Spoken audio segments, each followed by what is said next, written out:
Hi friends, welcome back to our channel. అందరికీ శ్రీరామనవమి శుభాకాంక్షలు అండి. ఆ శ్రీరాముని ఆశీస్సులు మనందరిపైన ఉండాలని మనస్ఫూర్తిగా కోరుకుంటూ పూజ చేసుకుంటున్నాను. శ్రీరాముని పుట్టినరోజు కదా ఈరోజు. మనందరి పుట్టినరోజులు ఎలా జరుగుతాయో ఆ శ్రీరాముని పుట్టినరోజు కూడా అలాగే.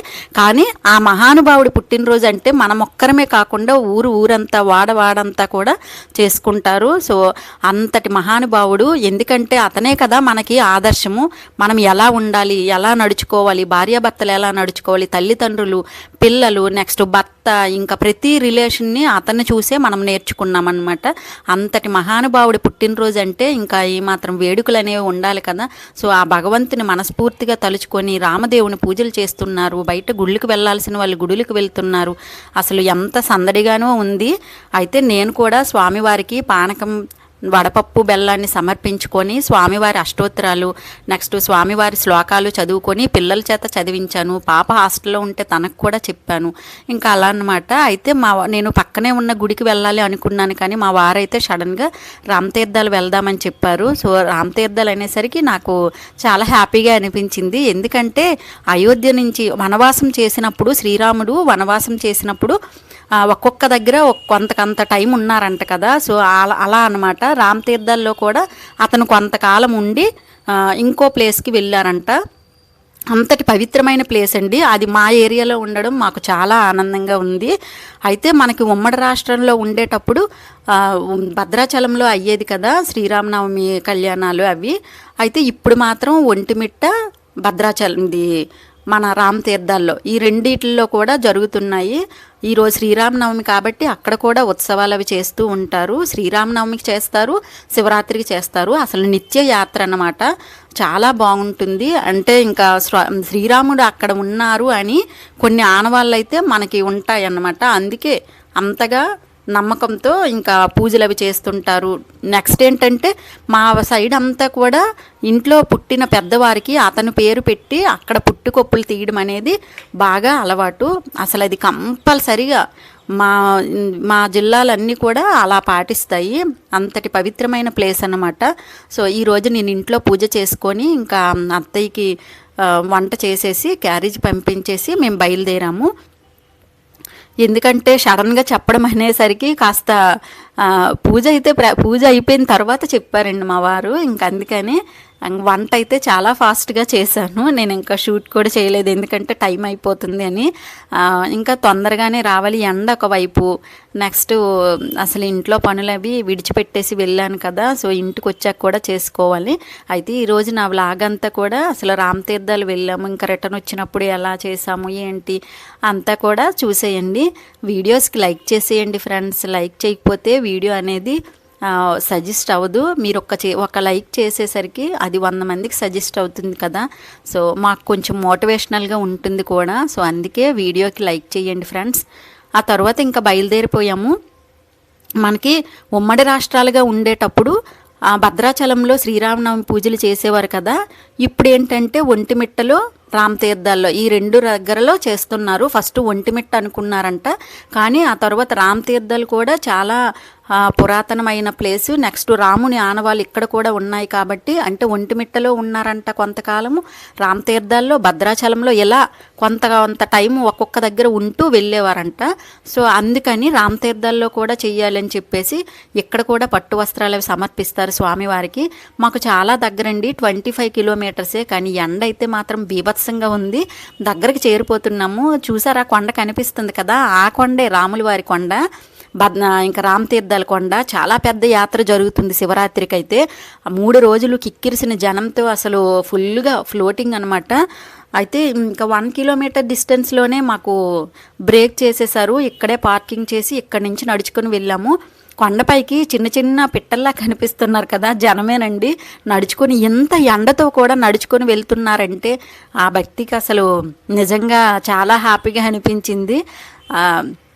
వెళ్ళిన వాళ్ళందరూ వెళ్తుంటారు కొంతమంది. అయితే శివరాత్రికి మాత్రం చాలా బాగా వెళ్తారు. పైన ఎక్కువ యాత్ర అంతా పైన జరుగుతుంది.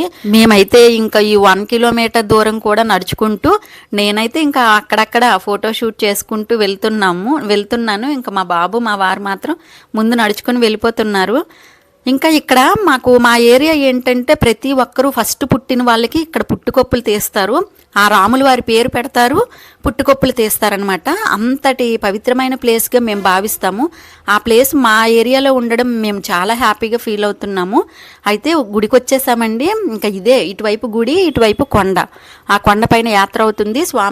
స్వామివారిని దర్శనాలు చేసుకోవడం అంతా కూడా ఇక్కడ అనమాట. నిత్యయాత్ర. ఎందుకంటే ఎప్పుడు పుట్టుకొప్పులు తీయడానికి వస్తూ ఉంటారు, వెళ్తూ ఉంటారు. చాలా బాగా మొక్కుబడులు చెల్లించుకుంటారు. ఇంకా 1 కిలోమీటర్ దూరం కదా, నెక్స్ట్ బాగా ఎండలు కదా అని చెప్పులు అయితే పట్టుకొని వచ్చేసాము. లేదంటే కారులో విడిచిపెట్టి ఉండేవాళ్ళమి. ఇంకా ఒక షాప్ దగ్గర చెప్పులు విడిచిపెట్టేసి ఇంకా అక్కడ వాళ్ళకి ఏవైనా కొనుక్కొని వెళ్దామని అక్కడే చెప్పులు విడిచిపెట్టి చూడమని చెప్పాము. ఆ తర్వాత లోపల గుడి దర్శనం అయితే చాలా బాగా జరిగిందండి. ఎంట్రన్స్లోనే మనం కొబ్బరికాయ కొట్టేసి వెళ్ళిపోవాలి. స్వామివారికి ఏమైనా పసుపు కుంకుమలు వేసుకోవడం కానీ, కొబ్బరికాయ కొట్టడం కానీ ఇలాంటివన్నీ కూడా ఇక్కడ చిన్నగా ప్లేస్ ఇస్తారు. ఎక్కడ లోపలైతే సేమ్ ఇంకా మనకు తిరుపతిలో దర్శనాలు ఎలా జరుగుతాయి అలా అనమాట. అసలు జస్ట్ ఇలా ఉంచి తీసుకెళ్ళిపోతారనమాట. అంత ఫ్లోటింగ్ అనేది ఉంటుంది. ఇలాంటి స్పెషల్ డేస్లో ఎక్కువ ఉంటుంది. నిత్యయాత్ర అని చెప్పాను కదా, సో ఎక్కువగానే ఇంకా అలాగే. కానీ ఎక్కడ దీపాలు పెట్టడము ఇవన్నీ చెయ్యనివ్వరు. కానీ నేనైతే పసుపు డబ్బా, కుంకుమలు ఇంకా అన్నీ తెచ్చుకున్నాను, ఎక్కడైనా వీలవుతుందేమో అని. సో అలాగే పెట్టానండి. ఈ స్వామివారి సన్నిధిలో మనం ఎక్కడ పెట్టినా కూడా ఆ స్వామివారికి చెందుతుంది కదా. సో ఇదే ఇంకా గుడికి వెళ్ళే లోపల అనమాట. సో గుడి లోపలికి వచ్చేసాము. చాలా బాగా అలంకరించారు. ఇంకా గుడి లోపలంతా కూడా చాలా పెద్దగా ఉంటుంది. అందుకే కాస్త భక్తులు ఇబ్బంది పడతారని పైన ఫ్యాన్లు పెట్టి స్వామివారి దర్శనం అనేది చేపిస్తున్నారు. VIP దర్శనంలో వెళ్ళిపోయాం కాబట్టి మాకు చాలా తొందరగా అయిపోయింది.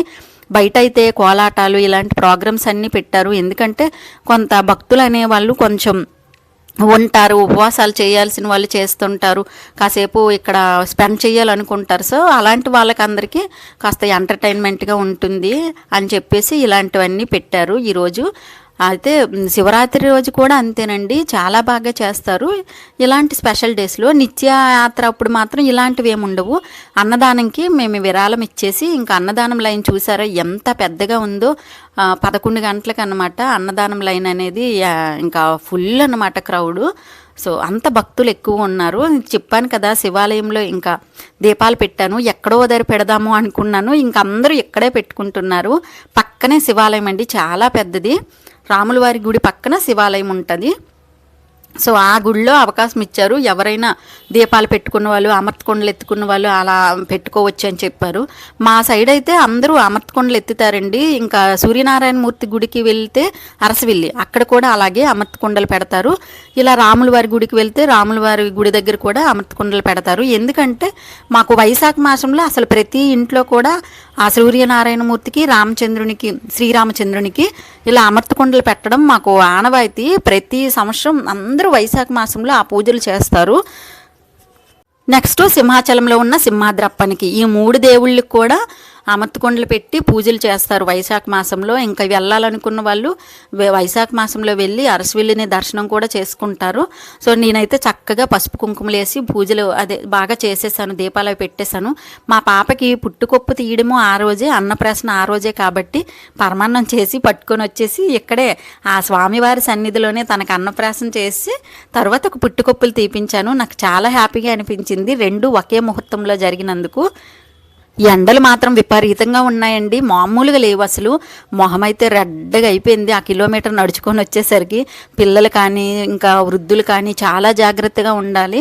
అసలు ఈ సంవత్సరం మాత్రం బీభత్సంగా ఉన్నాయి అనిపిస్తుంది నాకైతే. ఇంకా ఈరోజు అంత ఎండతో కూడా వచ్చామండి స్వామివారి దర్శనానికి. అతని దయ అన్నమాట. సడన్గా అతని దగ్గర ఈరోజు నేను పూజ చేసుకోవాలనిపించింది అనమాట. చాలా హ్యాపీగా ఫీల్ అయిపోయాను. ఇక్కడ ఏవో కొందామని మా వాడైతే, మా బాబు దిష్టిపూసలు చూస్తున్నాడు. నేనేమో స్వామివారి పాదాలు లేవు కదా, ఇంకా ఇక్కడ ఒకటి తీసుకుందాం. నాకైతే ఏదైనా గుడికి వెళ్ళానంటే చిన్న వస్తువైన జ్ఞాపకార్థంగా తీసుకుందాము, ఆ స్వామివారికి సంబంధించింది అనిపిస్తుంది. అందుకే ఇంకా బేరం ఆడి మరీ తీసుకుంటున్నాము. ఇవి 10 రూపాయలకి ఇచ్చింది, వాళ్ళ అక్కకోటి వాడికోటి అని తీసుకున్నాడు.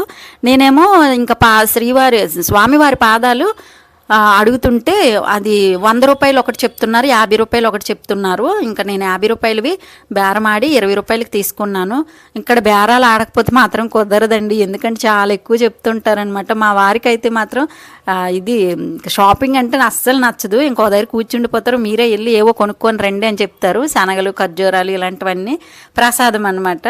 ఆ ప్రసాదం కొంచెం తీసుకొని ఆ తర్వాత ఇవి ఏవో గంధపు గొడ్లు ఇలాంటివన్నీ తీసుకొని ఇంకా బయలుదేరిపోయాము అక్కడి నుంచి. సో ఇవేనండి చిన్న సైజు, చాలా బాగున్నాయి స్వామివారి పాదాలు. చక్కగా అంటే పెద్ద సైజు అయితే బాగోదు, నెక్స్ట్ ఫోటో కూడా ఉంది, ఇంకా పాదాలే లేవు కదా అని చెప్పేసి పాదాలే తీసుకున్నాను. గంధపు గొడ్డ కూడా అంటే కొంచెం బొట్లవి పెట్టేటప్పుడు ఇది అరగదీసి పెట్టుకుంటే బాగుంటుంది పొడి కంటే అని తీసుకున్నాను. ఇంకా మజ్జిగ ప్యాకెట్లు తీసుకున్నాము, ఎందుకంటే బాగా దాహంగా అసలు ఈ నోటికి అంత డ్రై అయిపోతుందంటే చెప్పలేను.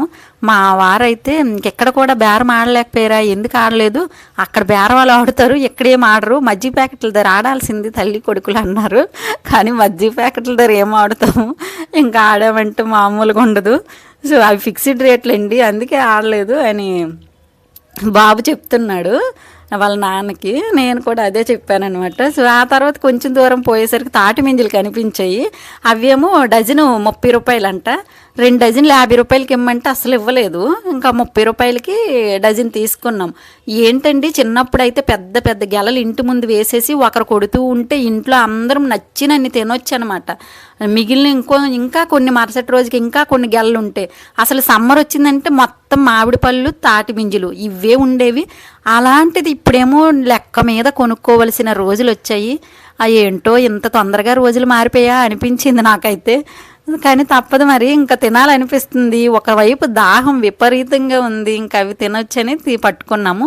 మరి కొంచెం దూరం పోయేసరికి మామిడి పళ్ళు కనిపించాయి, సపోటా పళ్ళు కనిపించాయి.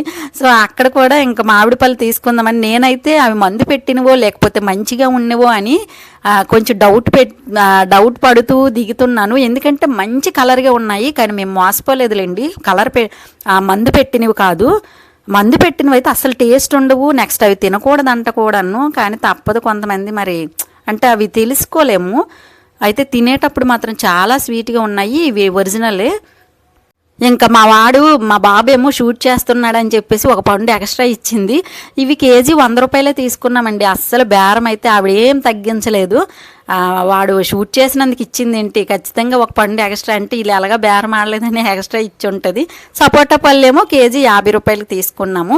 ఇంటికి వచ్చేసి ఇంకా 1 గంట లోపే వచ్చేసాము. స్వామివారి ముహూర్తం ఇంకా మంచి గడియలు ఉన్నాయి కదా అని చెప్పేసి, అంటే ఈరోజు 11 నుంచి 1 గంట లోపు అయితే మంచిది. సో అందుకే స్వామివారి పాదాలు ఇంట్లోనే పెట్టేశాను, మధ్యాహ్నమే పెట్టేసి సాయంత్రం స్వామివారికి దీపారాధన పూజ చేసుకొని హారతి ఇచ్చేసానండి.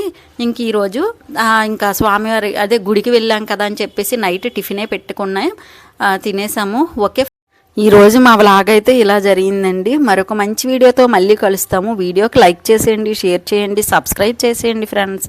Thank you for watching. మరొక మంచి వీడియోతో మళ్ళీ కలుద్దాం. బాయ్.